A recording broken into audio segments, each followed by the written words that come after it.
What's up, everybody? Welcome back to the channel and some more Planet Coaster for the weekend. We are here today back in my Kings Falls park. Kings Falls is, of course, the park I've been doing lately. That is kind of a what if the makers of Kings Island and Canada's Wonderland and King's Dominion made another park kind of set down in southern Kentucky, kind of southwest Kentucky. This is kind of my version, taking things from each of these parks and adding my own stuff.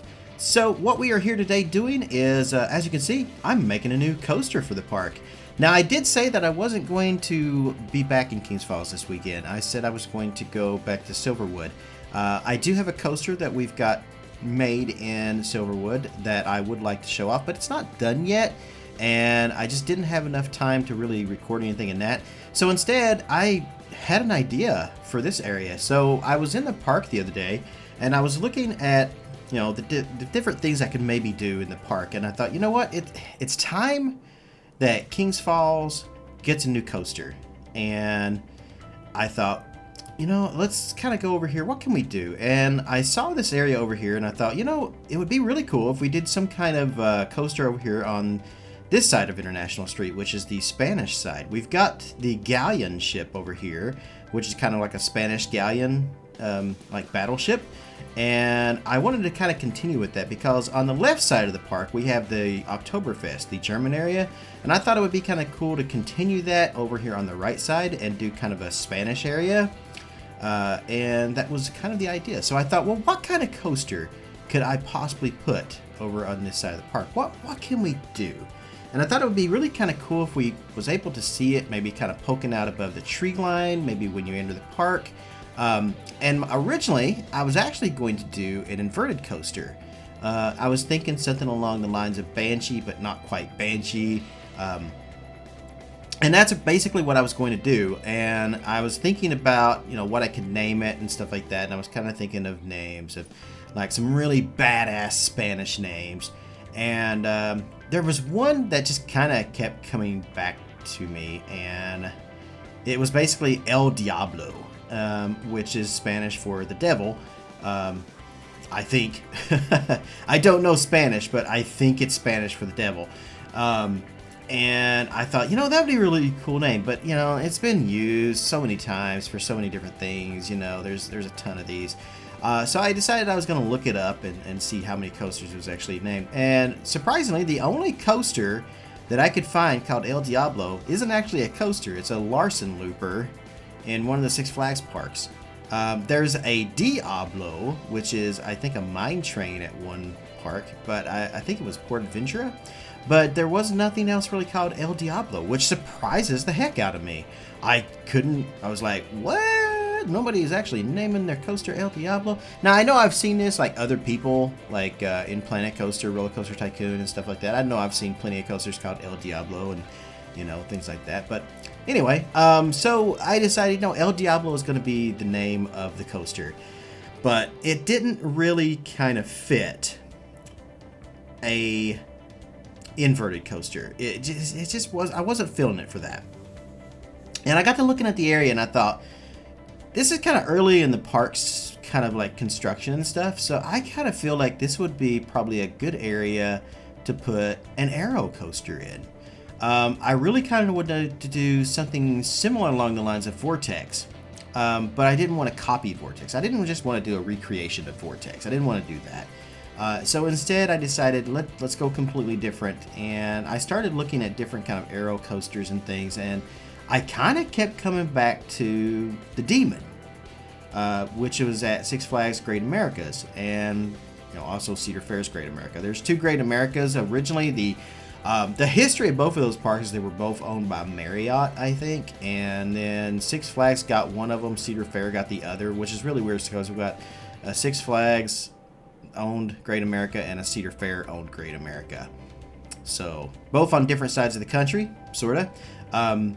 And, you know, but I was looking at the Demon, and the Demon was, I kind of liked the layout of it, but it just really, it wasn't wild enough for me. It didn't really have enough inversions or anything, and I really kind of wanted to get that kind of Vortex vibe. So I got to thinking about it, and kind of what I could do here, and it kind of occurred to me, let's change up. Let's take the demon and change it up a little bit, add some more elements to it, and give it a really funky design. So that's what we are doing right now in the video. So as you've been watching, I placed down the station, and I made our lift hill. And it took me a few tries to get the lift hill kind of right, but I was fairly happy with kind of the angle that it was at. I wanted to get a double loop in there, so I wanted to have it come down.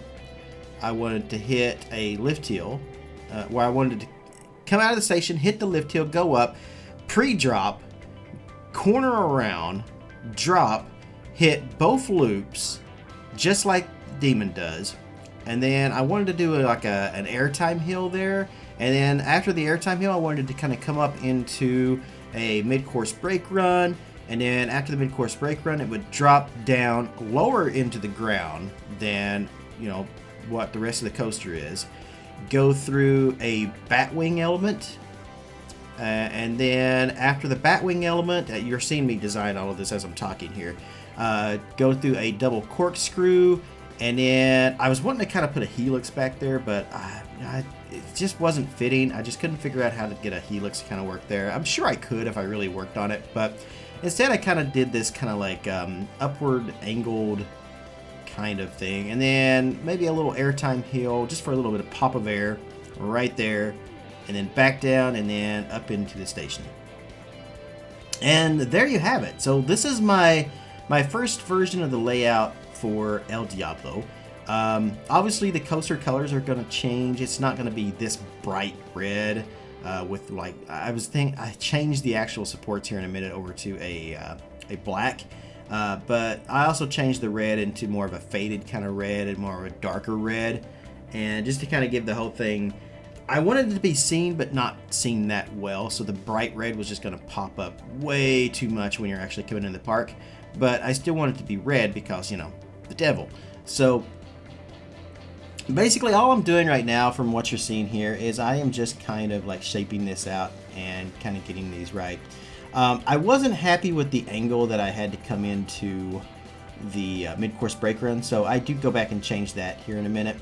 But right here what you're seeing me do is kind of just going over some things, changing, like moving some trees around to get it out of the way. Right here, I wanted to kind of lower this into more of a pre-drop element there, so I was like, all right, let's just kind of move this down just a little bit more there. That way, it's going to pick up some speed after it hits the pre-drop and it's going around the curve. It's going to pick up a little bit more speed right before it hits the drop. And then I'm going to dig out our elements here. I wanted that batwing to kind of come up a little bit right there, and that way it would have kind of a viewing area, whereas you're coming into the plaza of the coaster right before you go into the entrance. I was going to do a plaza right there in front of it, so I'll have to move the entire coaster here, as you can see me do here shortly.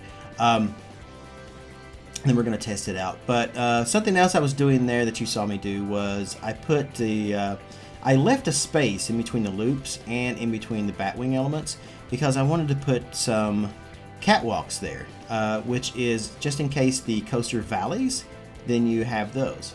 Now, I'm also kind of thinking it's going just a bit too fast when it comes into the mid-course brake run right there too, so we're gonna make that mid-course brake run just a little higher, and we're going to lower the loops because it's losing speed is what it's doing. So it's losing a bit of speed because the loops are too big right there. So I lowered the loops. We made the mid-course brake run higher. Because by the time it hits the mid-course brake run, it seems like it hits the mid-course brake run like really fast, but then it goes into the batwing element and it just kind of starts to slow down when it goes into that, and I wanted to kind of keep it at a constant speed. So adjusting a few things here and there, I was able to get pretty much what I wanted speed-wise, and I'm pretty happy with what we got here. So it's a simple coaster. It's not fancy to look at. It's not a pretty ride, so to speak, but once I get all of the different stuff in there, like our station, and then we get all the trees and everything else in there, and of course I start working on the parking lot, then all of that stuff is kind of just come along. Now speaking of the parking lot, I felt like what I'm doing right here is I grabbed just half of the actual coaster. The Batwing element had to stay where it was, the corkscrews had to stay where they were, but I grabbed the other half of the coaster, the entire beginning of it, and I've started moving it, kind of edging it closer over to get it out from where it's at over there by the parking lot, because it was just coming out way too much in our parking lot area, and I'm actually going to have to go back and expand our entry plaza in the park as well. And then I'm just kind of just adjusting things here and just kind of getting some of this right. What I do off camera, you guys won't see this. You won't see it until the next episode because I'm doing this voiceover after I did the time lapse. And I actually change up all of this last section right here, and I actually change up how the actual mid-course brake run's done as well, because it comes off of that airtime hill and it goes into that mid-course brake run just a bit too fast, and the angle just doesn't look right to me. It seems a bit jerky, as you can see there, and I'm just not happy with it. So I ended up going back and changing that. So you guys will see that in the next video. I'm teasing ahead of time, so this way you got something to watch in the next episode. Will I be live streaming this before you actually see the next video? I don't know. We're probably going to live stream Silverwood next on Twitch. That's probably what we're going to be doing. Speaking of which, if you guys want to catch me on Twitch, my hours at work have changed this week, so you will now be seeing me on Fridays from the typical hours I'm normally on Mondays, which I do 8-hour streams on Mondays. I will now be doing those on Fridays from 1 p.m. until probably around like 9 p.m. ish. Sometimes here lately I've been running a little over, but you guys want to catch me live on there, I do play Planet Coaster for at least half of that day, usually the end half. So right around 5 o'clock or so, you can usually catch me playing some Planet Coaster. Sometimes I play it for the entire day. I don't know. I don't know what I'm going to do yet. Just have to tune in and find out. If you're not already following me on Twitch, make sure you hit the...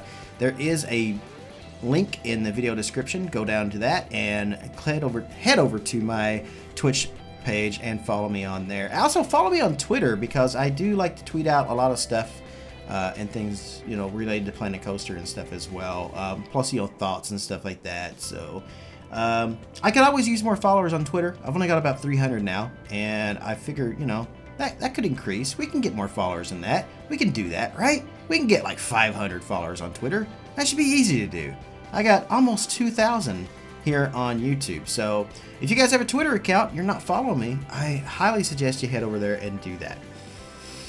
Alright, so yeah, basically I'm just kind of smoothing everything out now at this point. I was talking while I was actually coloring the thing here, but what I'm doing right now is just trying to get the colors just right.